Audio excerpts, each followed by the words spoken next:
siap mai stock hari ni nak atau mesej terkejut. Siapa-siapa tengok penuh barang. Rupa-rupanya orang kata stoki Kak Lee ni stoki nombor 1 lah Pantai Timur.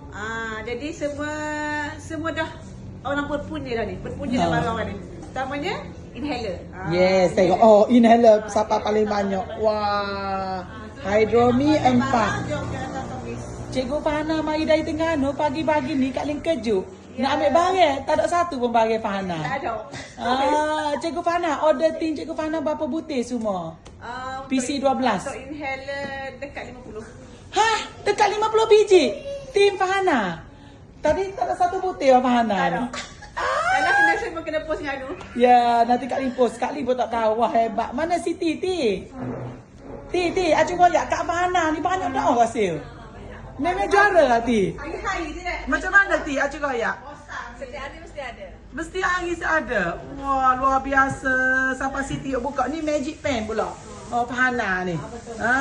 Yo magic pen musim-musim hujan ni. Yes. Luar biasa Cikgu Fahana dengan Ustaz. Wah, hari ni Ustaz pun bawa kereta mari deh sebab banyak dah hasil deh. Kata penghujung 2025 kita naik seh, macam ni. 50 butir. Nah, yang Fahana direct sendiri 14 butir.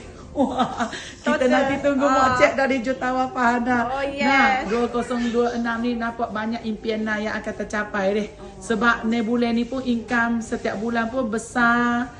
Alhamdulillah, ya Allah, syukurnya dengan orang dengan RK ni. Kak Ling Asalah ni income Fahana sebulan umpama setahun Fahana punya gaji dulu. Deh, setahun.